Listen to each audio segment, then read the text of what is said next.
Buenas tardes.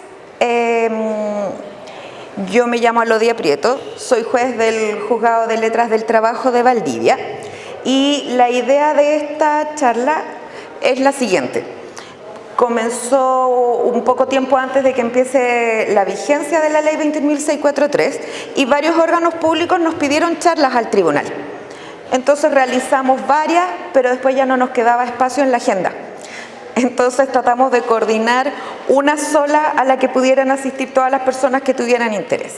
Entonces el día de hoy la charla es sobre las modificaciones de la Ley 21.643, pero a las normas del Código del Trabajo. Y mañana a las normas que dicen relación con los funcionarios públicos, en sentido amplio, ya públicos y municipales.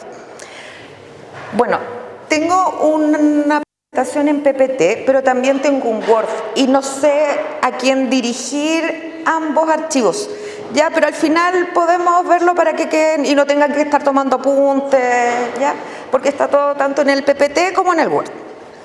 Ya, entonces, la Ley 21.643 dice relación en primer lugar con el convenio 190 de la Organización Internacional del Trabajo.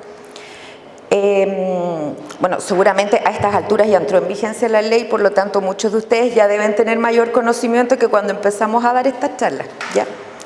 Pero bueno, el convenio 190 de la OIT se adoptó en junio del 2019, hace ya 5 años, y es sobre violencia y el acoso, ese es su título. En el caso de Chile, el instrumento de ratificación se depositó en junio del 2023, por lo tanto a nosotros nos empezó a regir el convenio en junio de 2024. Y dentro de las obligaciones,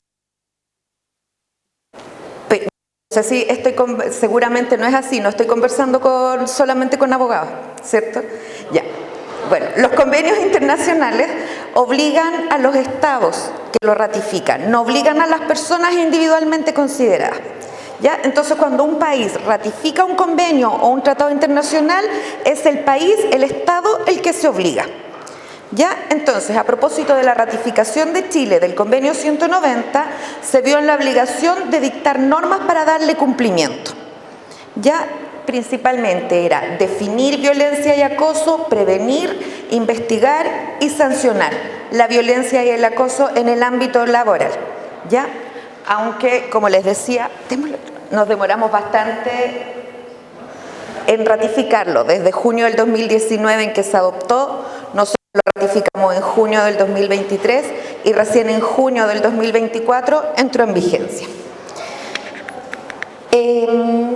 Siguiente, por favor. A ver, la Ley 21.643 es conocida coloquialmente como Ley Carin, ¿ya? Pero tiene un título más extenso. Ya se llama Modifica el Código del Trabajo y otros cuerpos legales en materia de prevención, investigación y sanción del acoso laboral, sexual o de violencia en el trabajo. ¿Ya? Entonces, la gente coloquialmente hablando la conoce como Ley Carin. Los abogados seguramente la conocen como la Ley 21.643. ¿Ya? Y eso de esa manera es en la que nosotros conversamos y nos vamos entendiendo. Seguramente los abogados no la tratamos como Ley Carin, ¿ya? Le vamos a decir por su número normalmente. Y la 21.643 fue modificada poquito antes de entrar en vigencia. Entró en vigencia el 1 de agosto de este año y el día antes o un par de días antes fue modificada, pero solo porque tenía un error de referencia, ¿ya? A propósito del Estatuto Administrativo para los Funcionarios Municipales. Ya no es una modificación de mayor envergadura. Entonces, uno de los objetivos, bueno, entró en vigencia a estas alturas ya, ¿cierto? Ya llevamos más de 2 meses con la ley en vigencia. Uno de sus objetivos, y por eso el nombre de la ley, con el que se la conoce, es evitar situaciones como la que ocurrió a Karen Salgado. Ella era una técnico de enfermería a nivel superior, TENS le dicen, ¿cierto?, en el hospital de Chillán. Falleció en noviembre del año 2019 y dentro de las circunstancias que rodearon su muerte se menciona que ella habría sido víctima de maltrato o de acoso, ya sea por sus pares o eventualmente por sus superiores. Eso es lo que uno tiene conocimiento a través de la prensa solamente, ¿ya? Entonces, uno de objetivos de esta ley es prevenir situaciones como aquella y por eso la ley es conocida como Ley Karin, ¿ya? Pero la situación de Karin Salgado también ocurrió hace muchos años.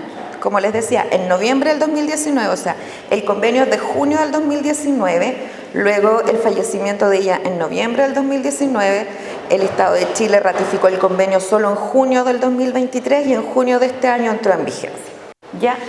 Y a propósito de cuestiones que uno puede oír en la prensa, hay que tener cuidado porque la ley no establece un catálogo de conductas. Antes que entrara en vigencia se hizo muy conocido y anduvo circulando en redes sociales, incluso en los mismos servicios públicos, catálogos de conductas que se supone que estaban en la ley 21.643.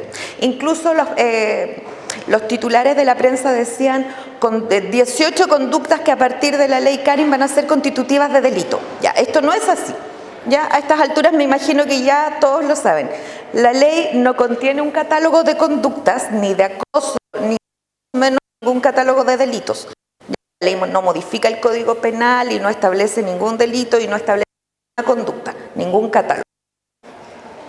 De hecho, tampoco define ni acoso sexual ni acoso laboral. Teníamos definido. Entonces, ya. Antes de poder comprender tanto el convenio 190 como la ley 21.643 y diversas otras normas que están vigentes actualmente, nosotros tenemos que tener claro qué es la dignidad de la persona y qué es perspectiva de género. ¿Ya?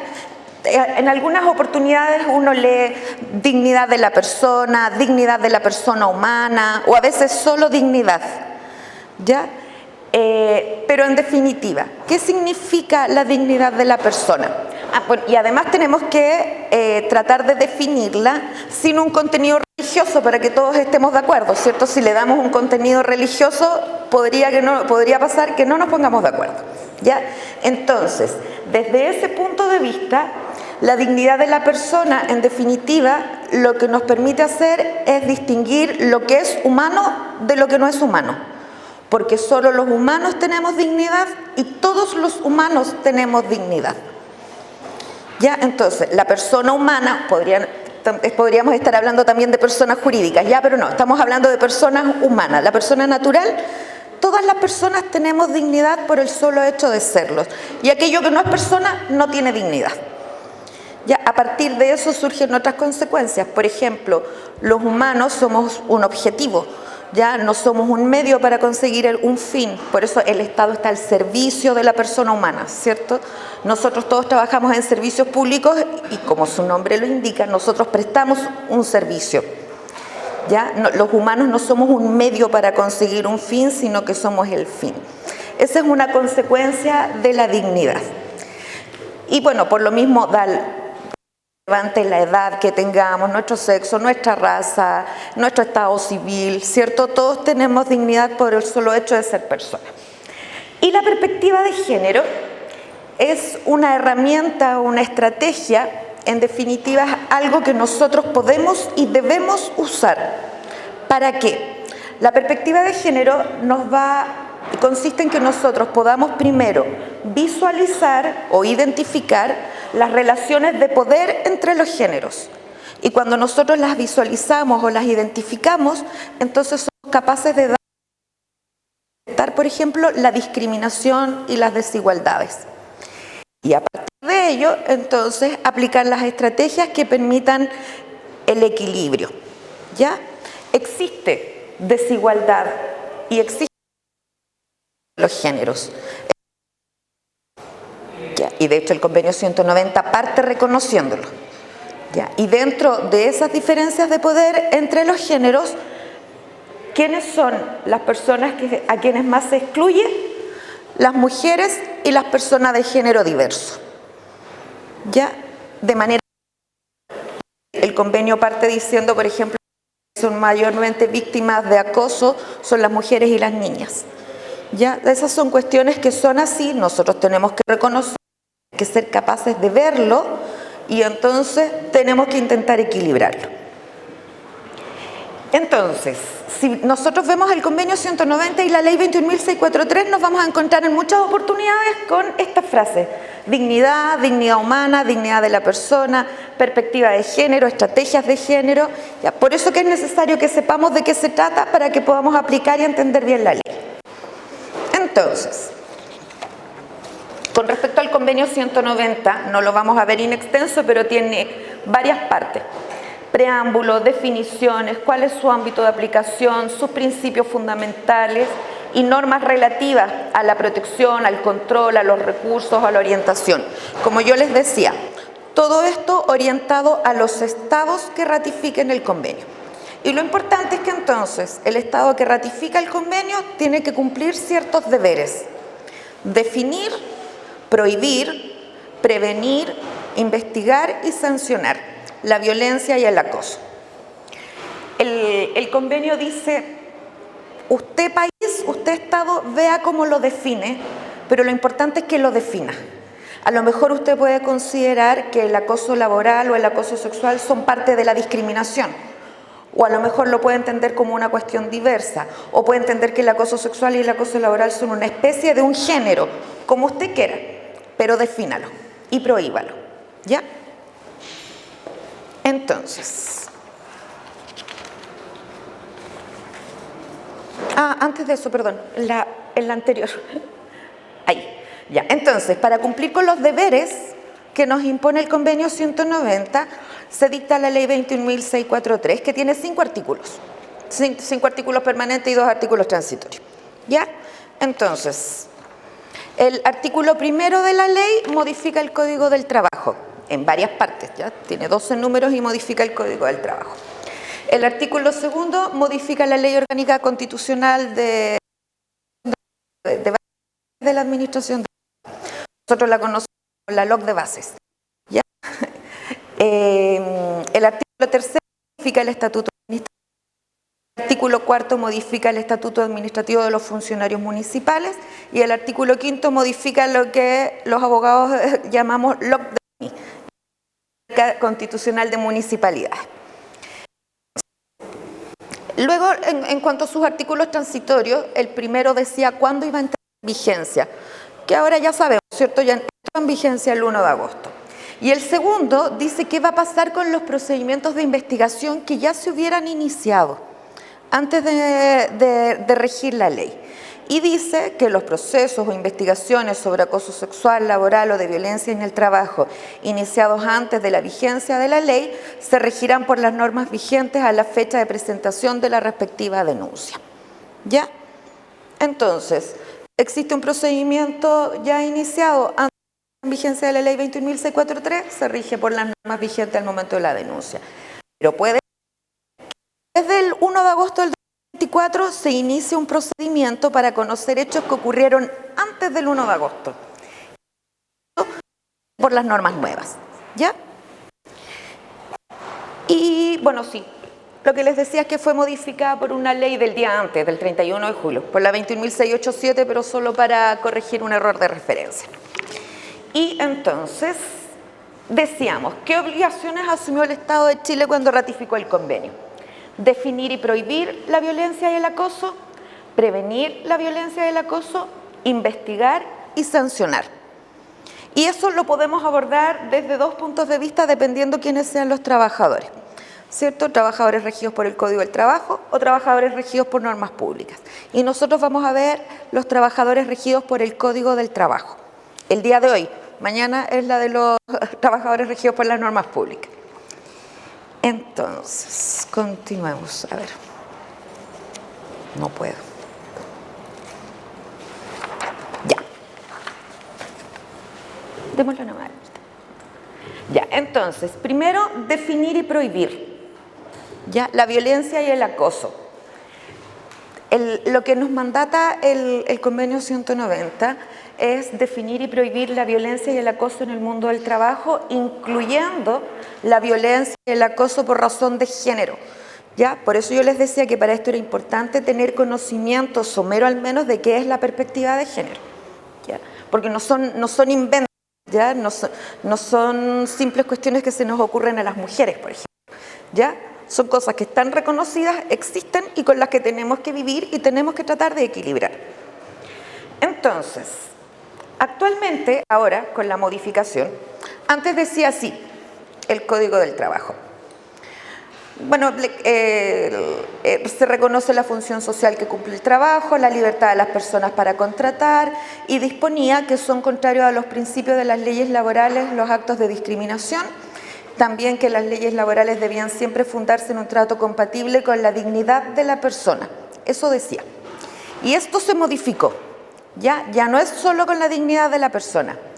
Dice que las relaciones laborales deberán siempre fundarse en un trato libre de violencia, compatible con la dignidad de la persona y con perspectiva de género. ¿Ya? Entonces, ya no solo la dignidad, sino también la perspectiva. ¿Y qué significa para la ley esto? Que tenemos que adoptar medidas para promover la igualdad y erradicar la discriminación. ¿En qué motivo? En el género. ¿Ya? Dignidad al trato libre de violencia y a la perspectiva de género, el acoso sexual, el acoso laboral y la violencia en el trabajo ejercida por terceros. Entonces vamos a ver qué es cada uno de estos conceptos. Ya, el acoso sexual, ahí le puse con rojito, ya no tiene modificación, es un concepto que nosotros ya conocíamos, ya, y no se modificó con la ley. ¿Y en qué consiste? El que una persona realice en forma indebida por cualquier medio requerimientos de carácter sexual no consentidos por quien los recibe y que amenacen o perjudiquen su situación laboral o sus oportunidades en el empleo. No distingue, ¿cierto?, si quien ejerce el acoso es el jefe o no es el jefe, si es un hombre o si es una mujer. ¿Ya? En el acoso laboral tampoco. El acoso sexual puede ejercer persona, mi par, mi inferior, mi superior. El acoso laboral, aquí sí hubo una modificación, se eliminó el reiterados, ¿ya? Entonces, toda conducta que constituya agresión y hostigamiento, se elimina el reiterado, ejercida por el empleador o por uno o más trabajadores en contra de uno u otros trabajadores por cualquier medio, y le agregaron eso, ya sea que se manifieste una sola vez o de manera reiterada, y que tenga como resultado para él o los afectados un menoscabo, maltrato, humillación o amenaza y perjudique su situación laboral o su oportunidad en el empleo. Con respecto a eso no hay diferencia, es lo mismo de antes. Tanto en el acoso sexual como en el acoso laboral significa que se me puede provocar un perjuicio efectivamente o una amenaza de perjuicio, ¿ya? Puede ser algo que concretamente me está afectando o puede ser que algo eventualmente me afecte. En cualquiera de los dos casos aplica. Ahora, en términos simples, si uno es juez, por ejemplo, y en una causa de tutela denuncia acoso laboral y me prueban un solo acto de acoso, mi sentencia de maltrato, ¿ya? Mi sentencia decía no es acoso laboral porque el acoso requiere reiteración. Entonces usted me probó solo un acto de maltrato, no es acoso laboral. Ahora el análisis tiene que ser más profundo. Usted probó un solo acto de maltrato, veamos o no, si es o no es constitutivo de acoso. ¿Ya? Eso significa en la práctica. ¿Ya? No significa que necesariamente un solo acto de maltrato va a ser constitutivo de acoso. Significa que ahora sí podría ser, ¿ya? Pero antes no iba a poder serlo. Esa es la diferencia. Y ya, la violencia en el trabajo ejercida por terceros ajenos a la relación laboral. Bueno, sí, dígame. ¿Del acoso? Sí. ¿Se podría volver a la gente? Ya. Es para hacer igual una consulta, una observación y una consulta. Que este artículo se mantiene igual que la ley anterior en un aspecto que no modifica, que es que establece que la cosa que es ejercida por el empleador o por uno de los trabajadores en contra de otro u otros trabajadores, pero no contemple como acoso aquella conducta que se ejercida desde un trabajador al empleador. No, pero si el empleador, a ver. Pero yo entiendo, perdón, que estas demás figuras como el artículo dice, entre otras conductas, uno podría decir que hay maltrato o buscarlo de otro lado, pero a mí me llama la atención que la figura de acoso sigue sin incluir como acoso aquel que ejerce el trabajador al empleador. Sí, pero mira, lo que pasa es lo siguiente, sí puede ser constitutivo de acoso aquel que ejerce un trabajador cualquiera en contra de un superior de la jefatura. Y van a ser poquitos los casos que te van a quedar fuera, ¿ya? Porque en definitiva todos los del artículo 4, por ejemplo, del Código del Trabajo están incluidos dentro del, se presume, de derecho, que representan al empleador, pero no son el empleador. Por lo tanto, ellos sí pueden ser víctimas de acoso. Al empleador directo no lo incluye. Y yo creo que tengo una teoría. Dime. Y creo que no se ha visibilizado todavía que pueden haber situaciones de mujeres empleadoras, por ejemplo, que sí pueden ser víctimas de acoso laboral, como por ejemplo una mujer constructor civil que tiene que lidiar de forma fácil y visibilizarlo, contratar a hombres y que sí podría ser objeto de acoso laboral por parte de ellos, que la pillen o qué sé yo. Y si ella quien contrata, que es la empleadora, quedaría fuera la figura del acoso laboral. No, no queda fuera de la figura del acoso laboral. ¿No? Aunque no lo contenga ahí.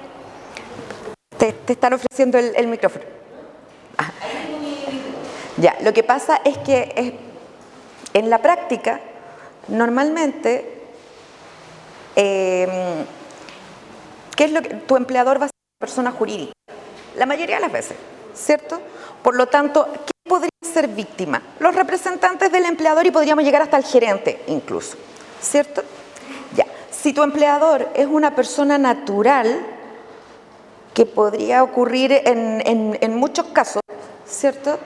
Esto no se excluye, ¿ya? Porque, mira, pero esto tiene que ver con las causales de despido, ¿ya? Tiene que ver con las causales de despido, ¿ya? Por lo tanto, el acoso laboral es el que puede ejercer cualquier persona en el contexto laboral, ¿ya? Y yo creo que no sería correcto excluir el acoso hacia quien trabaja contigo, aunque ese sea tu jefe y finalmente sea el que te contrató, porque trabaja contigo, ¿ya?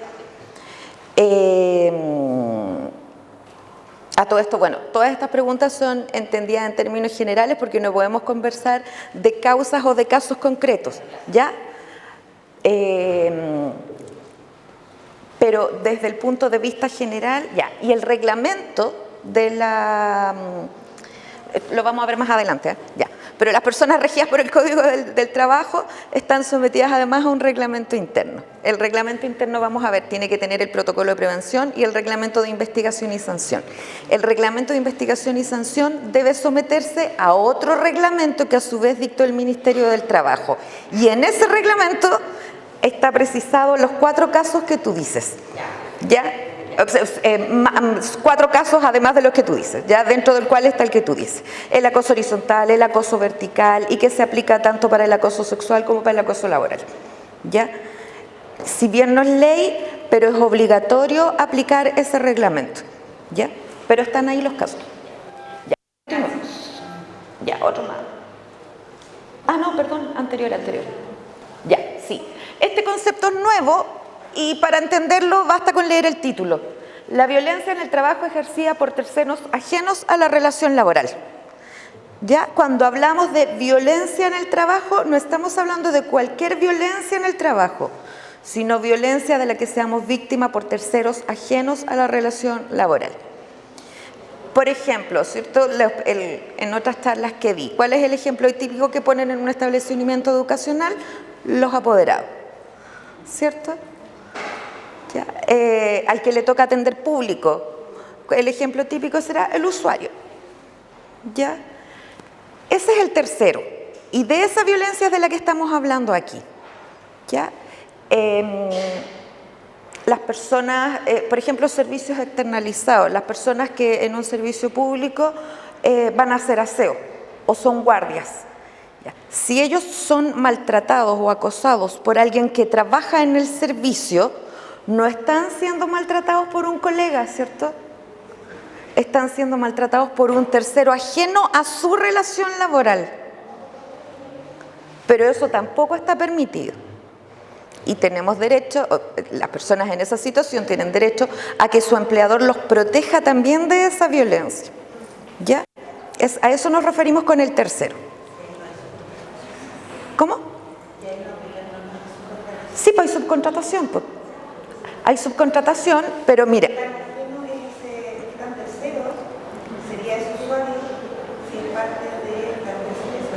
Pero no es de su relación laboral. ¿Solo aplica a su relación? No, pues no, mira.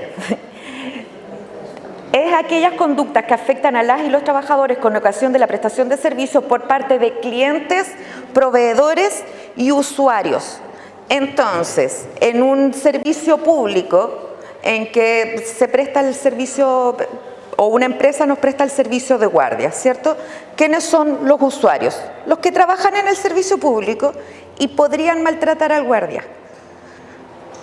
Y eso sí se protege. ¿Y al revés También podría ocurrir. Lo que pasa es que por cuestiones de poder es más poco probable que ocurra. ¿Ya? Sí. ¿Y el concepto de proveedores hay que interpretar eso en sentido restrictivo? Sí. No, amplio. Son ejemplos. Y el reglamento, a propósito de lo que estábamos conversando recién con Nicole, el reglamento también precisa qué hacemos con la empresa principal, qué hacemos con la empresa usuaria, se pone en el caso del trabajo en régimen de subcontratación y también en el caso de las empresas de servicios transitorios. Ya, lo precisa en cada uno. Lo importante es que si yo le digo a mi jefe, en definitiva, oiga, ¿sabe qué? En la empresa donde yo voy a hacer aseo me están maltratando, mi jefe no podría decirme, ok, pero ese no soy yo, ni tampoco son tus. Es otra empresa, por lo tanto yo no puedo hacer nada al respecto. No podría darme esa respuesta. ¿Ya? Eso es. Esta ley además hizo una pequeña modificación a los actos de discriminación. Ya no es precisamente acoso, pero aprovecho de hacer una modificación aquí porque los actos de discriminación, la ley establece ciertos criterios o categorías sospechosas y en algunas oportunidades se había entendido que esa era una enumeración taxativa. Entonces la ley aprovechó de corregir eso y dijo, o cualquier otro motivo. ¿Ya? Entonces, para que se sepa ahora que quienes tienen que resolver y trabajar con esto no lo consideren como una enumeración taxativa. ¿Ya? Los criterios sospechosos de discriminación no son únicamente los que están ahí, podría haber otros. ¿Ya? Y antes la 21.675 había modificado también esta norma y había agregado después de sexo el género, como otra categoría sospechosa. Cuando nosotros hablamos de perspectiva de género, ¿ya? Nuestra vida sería mucho más simple, ¿cierto? Si a mí me llegara un correo electrónico con el nombre, el RUT y la firma de mi jefe diciendo, mira, ¿sabes qué? Claro, mi jefe, por ejemplo, yo quiero ascender, ¿ya? Mi jefe me dice, mira, Lodia, no te vamos a ascender porque eres mujer. Eso no va a pasar, ¿cierto? Ya, eso no va a pasar. Pero ¿qué pasa si yo tengo criterios que parecen ser matemáticos? El ejemplo es, van a ascender aquellas personas, sobre todo en la ciencia, por ejemplo, que hayan realizado mayor cantidad de publicaciones en los últimos 3 años. Es súper matemático, es súper objetivo, uno podría decir, oye, con esto no tengo nada que pelear, ¿cierto? Pero ¿qué es lo que sucede? Podría ocurrir, o alguien tendría que darse cuenta que va a ser sospechoso si las personas que más publicaciones tuvieron en este último tiempo eran solo hombres. ¿Ya? ¿Por qué? Porque tradicionalmente las mujeres tuvieron que dedicarse al cuidado de la familia, ¿cierto? O al cuidado del hogar, al cuidado de los hijos o a cuidados de otros familiares, ¿cierto? Porque somos las mujeres quienes asumimos normalmente los roles de cuidado. ¿Ya? Entonces no es que a mí me estén discriminando directamente, nadie me dijo no te vamos a ascender porque eres mujer. ¿Ya? Y parecería un criterio súper objetivo, ¿quién tiene más publicaciones? Entonces, cuando nosotros decíamos tenemos que aplicar nuestra herramienta, la perspectiva de género, tenemos que saber que existen diferencias de poder y una vez que las visualizamos, a lo mejor no es discriminatorio, ¿ya? Pero tenemos que estar dispuestos a analizarlo y a evaluarlo. ¿Ya? No significa que cada vez que una mujer no ascienda está siendo violentada en razón de su género. Pero tenemos que ser capaces de analizarlo, ¿ya? Sería sospechoso, por ejemplo, a lo mejor finalmente no es discriminatorio, que el jefe tiene que elegir entre 3 personas, 2 personas son de raza negra y 1 persona es de raza blanca, y elige a la persona de raza blanca. Es sospechoso, es un criterio sospechoso. Entonces tenemos que analizarlo, y a lo mejor finalmente no es discriminatorio, pero es un criterio sospechoso y tenemos que evaluarlo, ¿ya? Esto tiene que ver con la vulneración de derechos fundamentales, las demandas de tutela laboral. No sé si todos están relacionados con ese tema. Ya, a veces hay indicios de que yo no puedo probar como les decía, sería muy fácil si yo tuviera 10 testigos que presenciaron el momento en el que a mí me acosaron. Eso no va a pasar, ¿ya? Entonces yo tengo que probar indicios. Y si logro probar esos indicios, el empleador tiene que probar el fundamento y la proporcionalidad de la medida que adoptó. Te despedí, pero no fue por eso, ¿ya? Y te voy a fundamentar el despido y vas a ver que mi decisión fue proporcional. De eso se trata. Es como, a lo mejor quienes han trabajado en materia de familia, es como la violencia intrafamiliar, ¿cierto? Es muy difícil poder tener testigos de la violencia intrafamiliar, porque una de sus mayores características es que se realiza en el seno cerrado de la familia, ¿ya? Entonces, dijimos que los países, bueno, Chile tiene el deber de definir, definió, ¿ya? Prohibir, lo prohibió. Dijo que el acoso laboral y sexual era contrario a la dignidad y al principio de perspectiva de género y que por lo tanto está prohibido. Además lo tiene que prevenir. ¿Y cómo lo previene? ¿Ya? Le impone a los empleadores la obligación de prevenir la violencia y el acoso. Usted puede tomar diversas medidas, las que usted quiera, pero por lo menos y como obligación tiene que tener un protocolo de prevención, ¿ya? Y además la ley dispone ciertos requisitos que tiene que tener el protocolo. Ya, entonces, prevenir, protocolo. Es obligatorio para quienes tienen reglamento interno, incluir dentro del reglamento interno el protocolo de prevención. Y quienes no tienen reglamento interno, aún así tienen que tener un protocolo de prevención, ¿ya? Y como empleador, ¿cómo hago yo mi protocolo de prevención si no soy experto? Le pido ayuda al organismo administrador de la ley 16744, a la Asociación Chilena, a la Mutual, al ISL, ¿ya? Y ese organismo me asesora para que yo confeccione mi protocolo. Y ese organismo tampoco me puede asesorar como él quiera, ¿ya? Me tiene que asesorar conforme a unas instrucciones que dio la Superintendencia de Seguridad Social, la Suceso. Poquito antes que entrara en vigencia la ley, dictó una circular extensa y al mes siguiente dictó un complemento de aquella circular, la 3813 y la 3819, ¿ya? De la Suceso, diciéndole a los organismos administradores de la ley 16.744 cómo tiene que asesorar a los empleadores para la confección de este protocolo. Entonces, ¿cómo prevengo? Con el protocolo. Démosle nomás. Dale al siguiente nomás. Ya, ahí lo que yo les decía.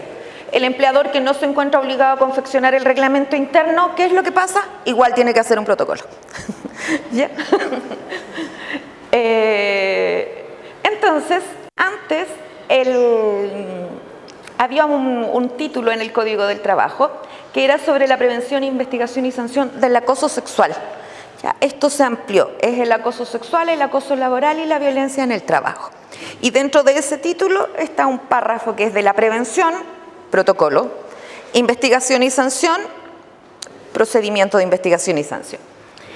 Y sin perjuicio de eso, de definir, prohibir, prevenir, investigar y sancionar, los empleadores tienen un deber de informar semestralmente a sus trabajadores cuáles son los canales de denuncia. ¿Ya? Ya, entonces, la prevención, el protocolo. deben poner a disposición el protocolo, la superintendencia entregará las directrices, ahí están, la 3813 y la 3819. Una es de junio, la otra es de julio. Y la ley establece el contenido mínimo del protocolo, que no se los voy a decir ahora, pero lo pueden encontrar en el Código del Trabajo. Y la circular, la primera, por ejemplo, tiene un protocolo tipo, ¿ya? También tiene ejemplos de lo que usualmente se puede considerar violencia y de lo que usualmente no se considera violencia o acoso, ¿ya? Por ejemplo, dice, los gritos, las groserías, los golpes, usualmente van a ser constitutivos de maltrato, ¿cierto? Pero podría depender del contexto. A lo mejor no es lo mismo no sé, en el contexto laboral y se desarrolla un campeonato deportivo y están peleando por la pelota, no sé, me imagino, a lo mejor en ese contexto no es extraño que la gente se grite, ¿ya? Y no va a ser constitutivo de maltrato o de acoso, ¿ya? Pero hay cuestiones que por regla general sí lo van a hacer. Ya por regla general no es constitutivo de maltrato que yo le diga a mi dependiente o que mi superior me diga a mí, mira, tienes que hacer esto, en esto consiste tu trabajo, o esto lo hiciste mal y tienes que corregirlo, tienes que hacerlo de nuevo porque está mal hecho. Eso por regla general tampoco es constitutivo de maltrato ni de acoso, ¿ya? Pero dependerá también del tono, de la forma en que me lo diga, ¿cierto? Si pretende avergonzarme delante de mis colegas, ya son cuestiones distintas. Pero eso es como la regla general. Y la circular tiene ejemplos al respecto. En algún momento pensábamos, cuando yo conversaba con otras personas en el tribunal, que a lo mejor a propósito de los ejemplos en la circular, era que había salido esta noticia de las 18 conductas que serían constitutivas, pero no, porque la noticia era anterior a la circular. Entonces al final no sé de dónde salió la noticia. ¿Ya? Continuamos. Ya. Y la otra obligación, ¿cierto?, es investigar y sancionar. ¿Y cómo? No como nosotros queramos. En el reglamento interno tiene que haber un procedimiento de investigación y sanción. Y el empleador que no esté obligado a tener reglamento interno, igual tiene que tener un reglamento de investigación y sanción, ya, de la violencia y del acoso laboral y sexual. Y este procedimiento de investigación y sanción debe, no es que pueda, no es que sea facultativo, sino que debe ceñirse al reglamento que a su vez dictó el Ministerio del Trabajo, que era el que estábamos conversando, ¿ya? Y que, por ejemplo, precisa ciertas cuestiones. Por ejemplo, la ley dice que el procedimiento de investigación no puede durar más de 30 días. Ya, el reglamento precisa que estamos hablando de días hábiles administrativos. Ya, no lo dice así, pero dice que se considerarán inhábiles los sábados, domingos y festivos. Ya, la ley, por ejemplo, dice que la investigación la puede llevar el propio empleador o la inspección del trabajo. El reglamento precisa que el trabajador puede optar y siempre podrá pedir que y en ese caso el empleador tendrá que derivar. El reglamento también precisa que las personas del artículo 4 del Código del Trabajo, quienes representan al empleador, ¿cierto?, el gerente, el administrador, en esos casos la investigación siempre la va a tener que llevar la inspección del trabajo, ¿ya? Entonces el reglamento realiza precisiones a lo que está en la ley. Nunca el reglamento podría contradecir la ley, ¿ya? Siempre prima la ley. Pero la misma ley dice que el procedimiento de investigación debe ceñirse al reglamento que dictó el Ministerio, ¿ya? Entonces, sigamos. Ya, la denuncia dice, esto es la ley, ¿ya? Aquí no está el reglamento, esto es la ley. Cuestiones básicas. ¿Cómo puede ser la denuncia del afectado? Escrita o verbal. ¿Dónde la puede presentar? En la empresa, establecimiento o servicio o en la respectiva inspección del trabajo, ¿ya? Y el reglamento dice, ¿qué pasa si lo presento en la empresa principal? ¿Qué pasa si lo presento en la empresa usuaria? ¿Qué pasa si lo presento ante el subcontratista? Etcétera. Ahí distingue. O también lo puedo hacer ante la inspección del trabajo. Si lo hago ante la empresa, ¿qué debe hacer el empleador? Adoptar de inmediato las medidas de resguardo. Eso como primera cosa. Y luego definir si lo va a investigar él o lo va a derivar a la inspección del trabajo. Y si la denuncia se presenta ante la inspección del trabajo, ¿qué es lo primero que va a hacer la inspección del trabajo? Determinar medidas de resguardo. ¿ya? Y decirle al empleador, usted debe cumplir estas medidas de resguardo, ¿ya? ¿Y qué son las medidas de resguardo?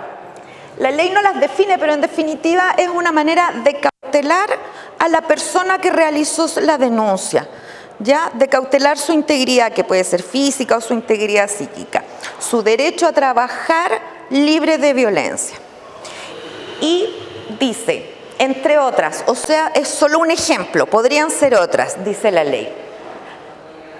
La separación de los espacios físicos, la redistribución del tiempo de la jornada, proporcionar a la persona denunciante atención psicológica temprana. Al principio, cuando recién salió esto, algunos empleadores asustados creían que iban a tener que contratar todos psicólogos. Ya no, es proporcionar atención psicológica temprana a través del organismo administrador de la ley 16744. ¿Ya? O sea, derivarte al H, derivarte a la mutual, al IES. ¿Y qué otro ejemplo podría ser? ¿Cierto? Con la pandemia aprendimos, por ejemplo, el teletrabajo. Esa podría ser una alternativa que no está contemplada ahí, ¿ya? De todas maneras, la ley dice que para determinar estas medidas de resguardo hay que considerar la seguridad de la persona denunciante, la gravedad de la situación, pero también qué es posible de hacer en el lugar de trabajo. A lo mejor no todos los trabajos a lo mejor podrán realizarse a través de videoconferencia o en teletrabajo, ¿cierto? Dígame. ¿Qué pasa con los funcionarios que son funcionarios de servicios que son fuera del trabajo? ¿Ellos en la explicación se hace funcionario interno o decide mucho el trabajo? ¿Qué pasa en ese caso? Si son regidos por el Código del Trabajo, Código del Trabajo.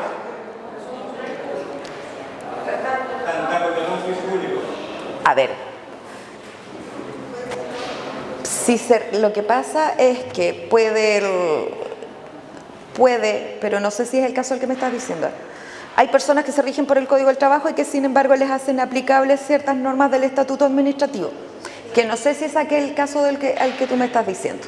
Ya. Y no sé si en virtud de las normas que les están haciendo aplicables, porque las personas que están contratadas por el Código del Trabajo, las causales de término son las que están en el Código del Trabajo. O sea, a mí no me pueden destituir, me tendrán que despedir.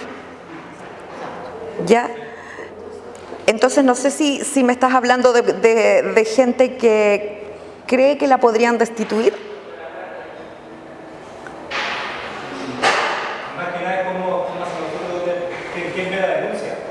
Porque aquí dice que cuando un empleador, porque es la investigación hacia el empleador o la institución de trabajo, siempre dicen eso.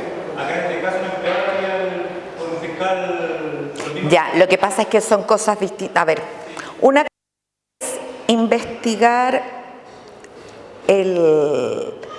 lo que yo denuncié que a mí me está afectando, ¿ya? Y otra cosa es determinar que se le aplique sanciones a alguien, ¿ya? ¿Pero quién lo investiga? Por ejemplo, ¿ellos denuncian a la institución de trabajo o denuncian a la Contraloría? Si tú eres funcionario del Código del Trabajo, investiga la empresa o la Inspección del Trabajo. Y si tú quieres que investigue la Inspección del Trabajo, entonces tienes que investigar la Inspección del Trabajo.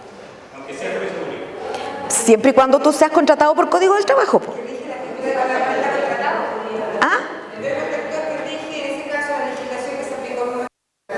Claro, pero por eso digo, si te contrataron por Código del Trabajo, tú te riges por el Código del Trabajo.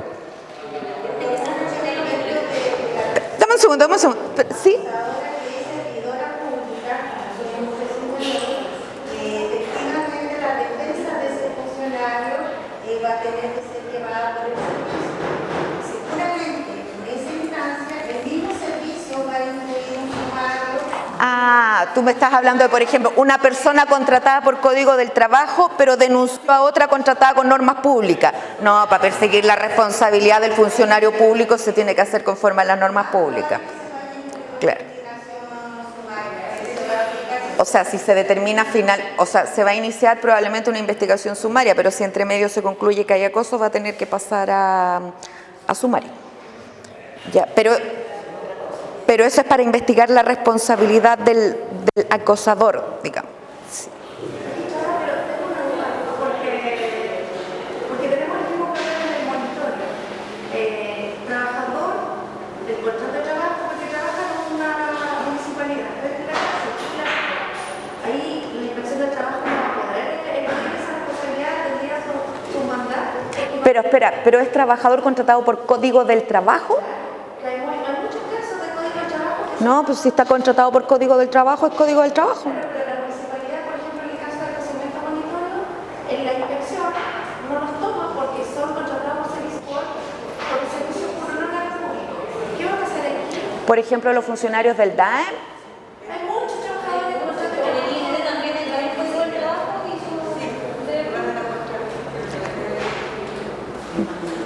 O sea, por ejemplo, nosotros Ya, a ver.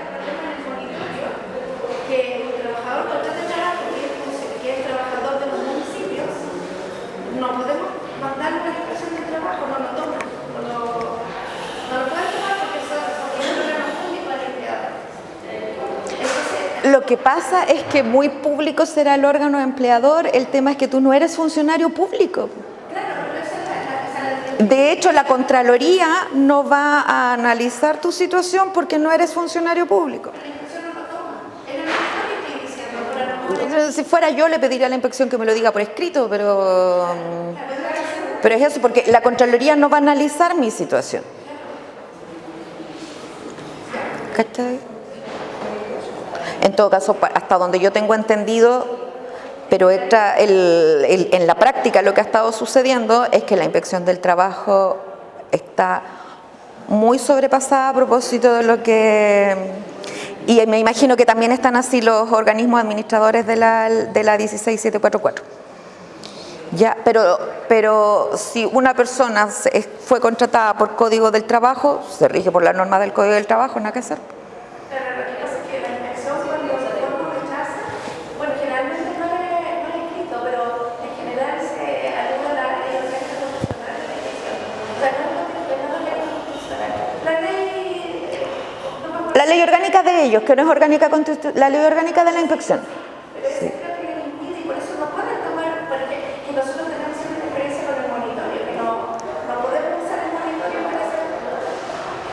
¿Y tú dices que entonces no podrían investigar los hechos? Por eso pregunto si ha tenido algún caso, porque... No, hasta ahora nada. No. Porque vamos a tener integridad esa batalla. Hasta ahora nada, pero lo que yo me imagino que va a suceder ahí es que entonces la Inspección del Trabajo los va a derivar a la Contraloría. No, yo creo que también, señoría, habría que diferenciar que una cosa es la posición de la víctima en este caso. Si la víctima es una persona que tiene la calidad de trabajador, sujeto al contrato de trabajo, porque eso hablamos de una nomenclatura correcta del trabajador cuando estaba por Código de Trabajo, es una cosa que se investigue en este caso si él ha sido realmente objeto o víctima de una conducta en la que infringió un funcionario público. Se tendría que delimitar eso primero. Lo que pasa es que si yo denuncio a otra persona que también está contratada por Código del Trabajo, igual que yo, no debería haber dificultad, pero si yo estoy denunciando, yo contratada por Código del Trabajo, pero estoy denunciando a una persona contratada por normas públicas, para investigarla a ella va a haber que seguir las normas públicas. Luego, si se comprueba que efectivamente ocurrieron estos hechos y se determina que existe una responsabilidad atribuible a un funcionario público, debiera ahí en ese momento incluirse una investigación sumaria sobre el periodo derechamente. Es que si yo denuncio derechamente a un funcionario público, además recuerden que no puede, bueno, ya me estoy cambiando de norma, ya, pero no se puede, a ver, Código del Trabajo, ya, no se puede hacer un análisis de plausibilidad de la denuncia. Ya, si denuncio acoso laboral, acoso sexual, se tiene que realizar una investigación. Ya. Normas públicas ahora. ¿Ya? Si yo denuncio, sí puede haber un análisis de plausibilidad y el director, la diferencia es que ahora esa persona lo tiene que resolver por escrito y notificándome. ¿Ya? Normalmente el director del servicio, él podrá decir, a mí me parece que esto es plausible, investíguese. Me parece que no es plausible, no se investigue, pero esa decisión la tengo que tomar por escrito, notificarla al denunciante y él va a poder reclamar de esa. Ya, del trabajo no hay análisis de plausibilidad. ¿Ya? Entonces, lo que tú estás diciendo, a lo mejor el funcionario, Código del Trabajo, denuncia a una persona, funcionario público, y respecto de eso lo va a resolver el director del servicio y nos podría pasar eso que estamos conversando. pero os va a chocar con la norma del Código del Trabajo que dice que no hay análisis de plausibilidad. Y habrá cosas que habrá que resolver en el camino, digamos, y tampoco es, o sea, no es posible que en este momento tengamos todas las respuestas. Ya. Sí, normalmente pasa eso. ¿Dónde va la denuncia? Ya, depende qué es lo que, si se quiere investigar la responsabilidad de X persona que es funcionario público, entonces se va a hacer conforme a las normas públicas. Ya, 30 días. Esto era lo que yo les decía. La ley dice el plazo de investigación, 30 días. Y el reglamento es el que nos aclara que esos 30 días son hábiles administrativos. O sea, no se cuentan los sábados, los domingos ni los festivos. Ya. ¿Qué pasa si la investigación la realiza el empleador? Debe designar preferentemente a un trabajador que cuente con formación en materia de acoso, género o derechos fundamentales. Preferentemente, no necesariamente, pero preferentemente. Hay que considerar otras situaciones, ¿cierto? Si me designan para investigar y tengo que investigar a mi jefe, no es muy lógico, ¿cierto? Aunque yo sea la única de la oficina que tenga formación en materia de género. Entonces ahí se tendrá que optar por otra decisión. ¿Ya? Entonces, preferentemente al que tenga formación, ¿ya? Pero no siempre. Las personas con formación en este tipo de materia además no siempre son abogados. Y de hecho hay personas que tienen mucho mejor conocimiento quizás que un abogado y que tienen otras especializaciones. ¿Qué más se tiene? Bueno, se tiene que llevar por escrito, en reserva, garantizar que ambas partes sean oídas y puedan fundamentar sus dichos, y una vez que se termina la investigación, se remite a la Inspección del Trabajo el informe final. Y la Inspección del Trabajo tiene 30 días para pronunciarse sobre ese informe, y si no se alcanza a pronunciar en esos 30 días, entonces se entiende que lo aprueba. ¿Ya? Como les dije, aquí solo dice 30 días, el reglamento es el que dice que todos los plazos que aquí se mencionan serán de días hábiles administrativos, salvo que excepcionalmente se diga lo contrario. Ya, ¿y qué pasa con la violencia ejercida por terceros ajenos a la relación laboral? El ejemplo que estábamos conversando, mi investigación no va a poder ir destinada a sancionar a esa persona, porque yo empleador no lo puedo sancionar si él no es mi empleado, ¿cierto? Entonces, ¿cuál va a ser lo principal aquí, el principal tema? ¿Cuáles van a ser las medidas correctivas para evitar que esto se repita? ¿Ya? En los establecimientos educacionales, por ejemplo, tienen normas especiales, el reglamento de convivencia, ¿cierto? Entonces, en el reglamento de convivencia está tratado qué pasa con los apoderados y qué pasa con los alumnos que incurren en algún tipo de conducta violenta. Ya, pero si solo nos estuviésemos ciñendo al reglamento interno, no estaría contemplado. ¿Y qué hacemos ahí? Nuestra conclusión tiene que tener las medidas correctivas. O sea, ¿cómo evitamos que en el futuro mi trabajador se vea expuesto a esta situación? Y a veces pueden ser soluciones simples. O sea, la próxima vez que llegue un cliente que te esté tratando de esa manera, llámame a mí, por ejemplo. ¿Ya? Pero me refiero a no decir eso, sino que estandarizar esos procedimientos por escrito. ¿Ya? Ya, las sanciones. Decíamos, acuérdense, ¿qué obligaciones tiene el Estado? Definir, prohibir, prevenir, investigar y sancionar. Y entre medio decíamos informar, ¿cierto? Semestralmente. Ya, las sanciones. Entonces, el empleador debe disponer y aplicar las medidas o sanciones dentro de 15 días contados desde la recepción del informe. Tiene que comunicarlas al denunciante y hay que aplicar las sanciones conforme al 160. Dígame.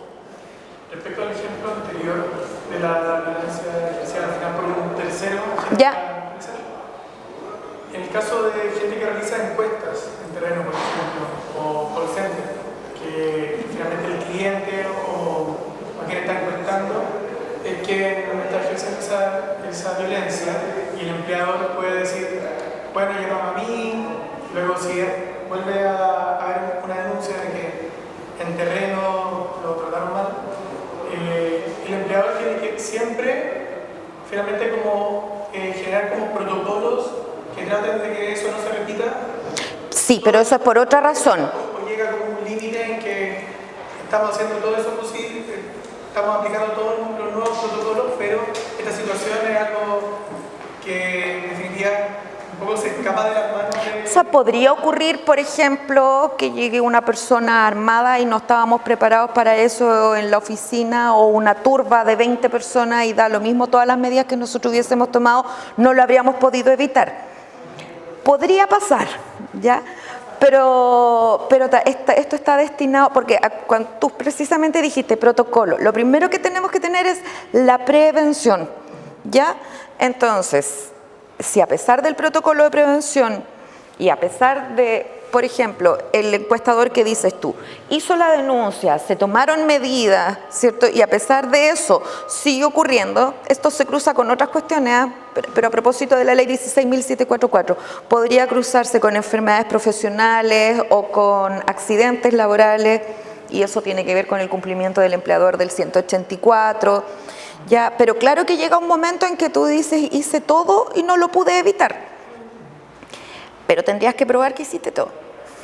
Sí. En ese caso en particular, un funcionario público sea tratado como un tercero, un usuario, alguien de terreno, no es propio para tratarlo a través de esta legislación. Yo creo que aquí corre la ley general en el sentido de que tiene que ser la denuncia del Ministerio Público. Ya, lo que pasa es que si estamos hablando de un funcionario público, tenemos que considerar que los funcionarios públicos tenían una norma, no con el nombre de violencia ejercida por tercero ajeno a la relación laboral, pero ya tenían su norma. Ya tanto los funcionarios públicos, los del estatuto administrativo, como aquellos que se rigen por las normas del estatuto de los funcionarios municipales. Y tenían normas, cuál es la responsabilidad del alcalde, quién tiene que hacer denuncia, por ejemplo, si afectan tu honra, entonces tú tienes derecho a que te defienda el servicio. Estamos hablando acá del Código del Trabajo. Ya, los públicos tenían sus normas y existía antes de que para los que el Código del Trabajo se dictara esta legislación.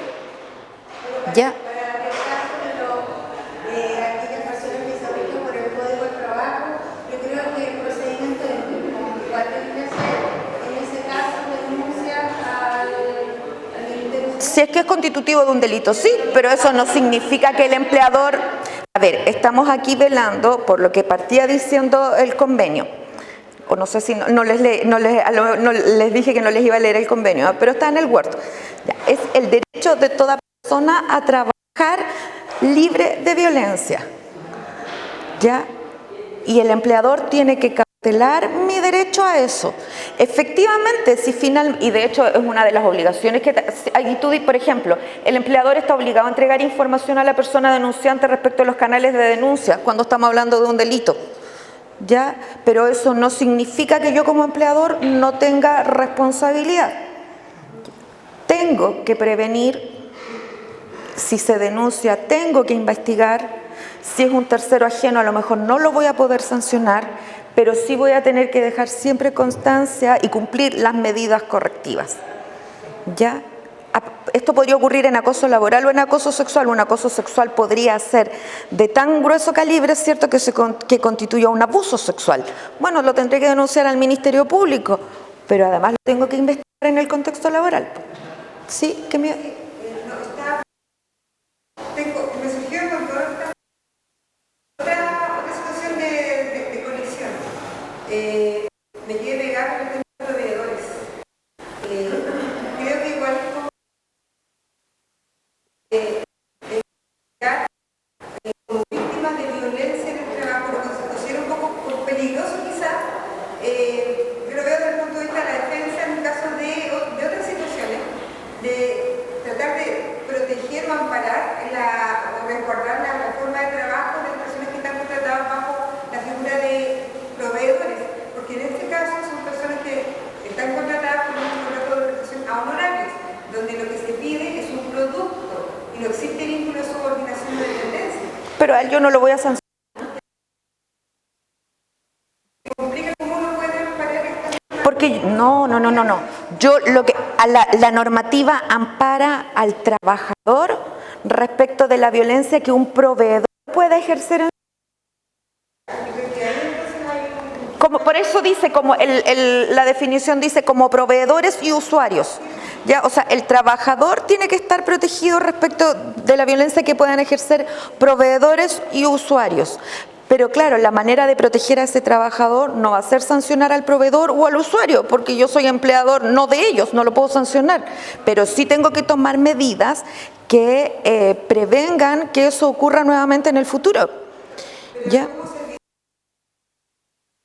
A resguardar a las personas que están prestando los servicios de con una bajo la figura de la contratación, por ejemplo.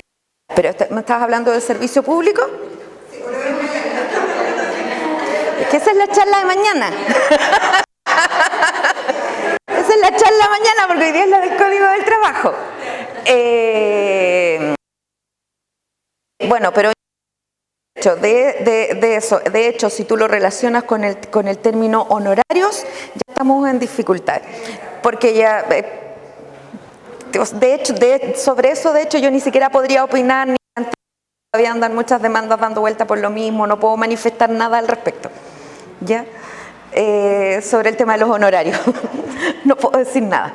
¿Ya? Sí. En caso de la contratación, pero en el tema privado. Eso sí, eso está, y el reglamento es clarito y dice a quién tengo que reclamar, porque la cuestión es el ejemplo aquel. Yo voy a hacer aseo a oficinas, pero mi empleador se llama Aseos Alodi Aprieto. ¿Ya? Y voy a hacer aseo a la oficina donde trabaja la Elba, que es ella, y ella me trata pésimo. Ya.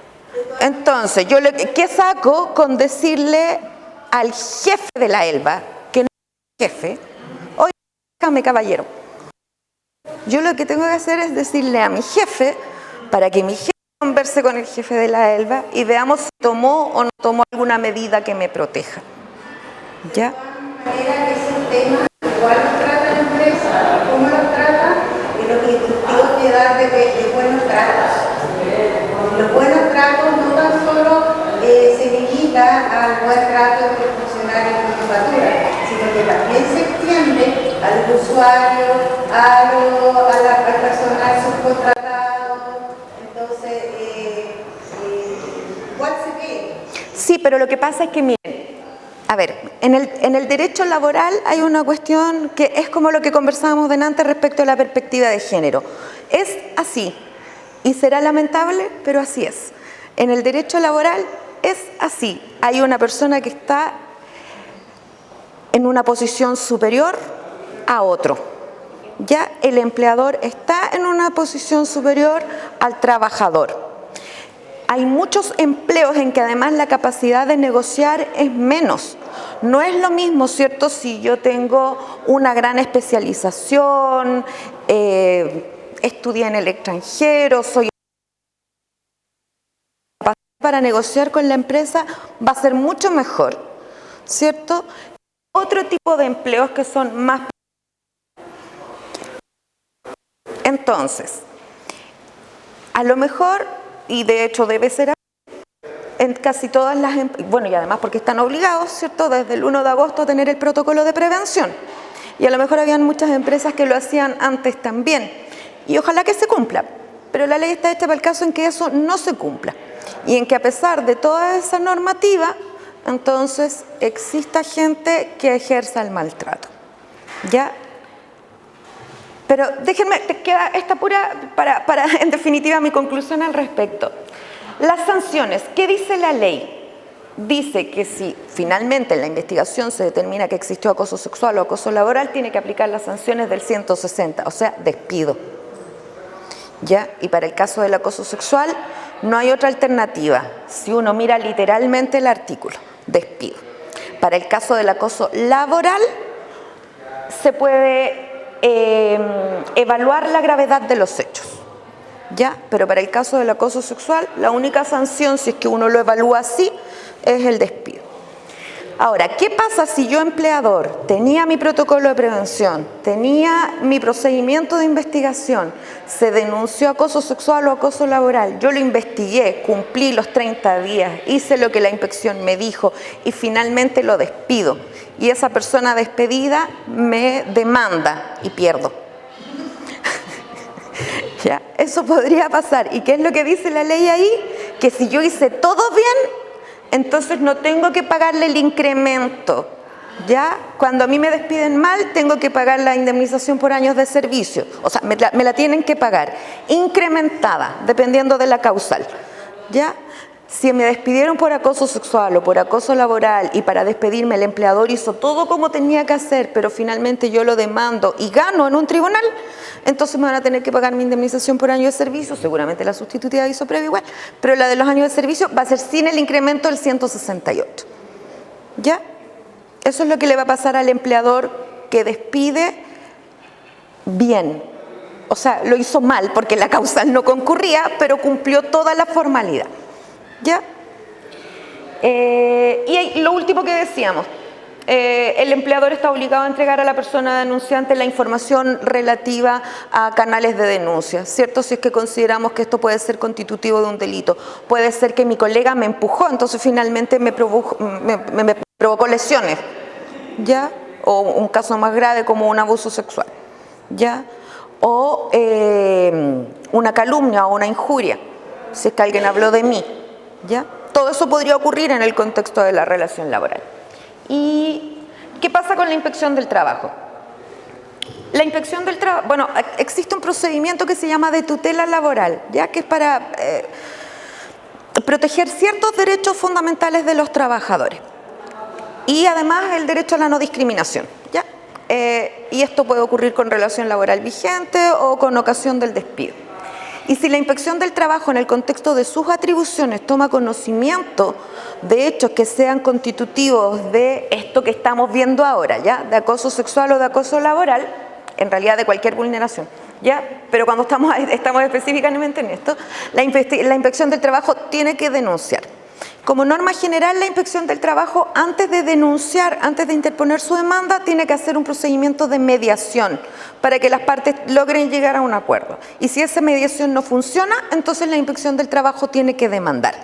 ¿Y qué dice la ley? Que si es por acoso sexual, no puede hacer mediación. ¿Ya? Es como lo mismo que la violencia intrafamiliar, ¿cierto? Para que yo pueda demandar alimentos, relación directa y regular o cuidado personal, es obligatorio ir a mediación. Pero si yo voy a mediación y tengo una causa de violencia intrafamiliar con mi contraparte, me van a dar un certificado de mediación frustrada y con eso voy a estar habilitada para demandar. ¿Y por qué? Porque se entiende que no estamos en igualdad de partes, entonces la mediación no podría prosperar. En este caso, si estamos hablando de acoso sexual, es el mismo razonamiento, ¿ya? No hay igualdad entre las partes como para poder intentar un acuerdo, por lo tanto la inspección del trabajo no puede intentar mediar. ¿Y qué más? ¿Qué más? Y esos son los anexos. Ya la 21.687, que es la que modificó la 21.643, la circular 82.13, la 82.19. Hay un dictamen de la Dirección del Trabajo que interpreta la ley. Luego está el decreto 21, que es el reglamento de investigación y sanción. Luego hay un dictamen de la Contraloría, pero eso es para los funcionarios públicos. Y un acta de la Corte Suprema, pero eso es para los funcionarios del Poder Judicial. La imposibilidad de mediación son casos de acoso sexual. De acoso laboral, sí, ahí sí. En acoso sexual no. O sea, lo que pasa es que además debe intentar mediar. En todos los casos, ya, pero en el caso y si se frustra, pues tiene que demandar. Pero en el caso de acoso sexual no. ¿Y podría yo no ir, por ejemplo, a la violación? Claro, y se frustra. Laboral, Se frustró. Sí. Lo que yo les iba a plantear, bueno, esta es la exposición, ahí después me voy a conseguir con alguien para que se distribuyan el Word y el PPT. Yo creo, esto ya como conclusión mía, porque en definitiva, si uno lo ve, el acoso sexual ya estaba definido, el acoso laboral también estaba definido, la discriminación está definida, la violencia ejercida por terceros no estaba definida, pero igual es una cuestión que uno puede obtener de otras normas, principalmente de la ley de la 16.744, ¿cierto? O del 184 del Código del Trabajo. Pero a propósito de lo que generó la dictación de la ley, a mí me parece que fue súper positiva. O sea, por ejemplo, el hecho de que finalmente yo le haya pedido al administrador del tribunal, por favor, don Rafael, mejor juntemos a todos los que quieran porque ya no me da para hacer charlas todos los días, significa que la gente tenía interés por saber. ¿ya? Y a mí me parece que eso es el mayor avance, ¿ya?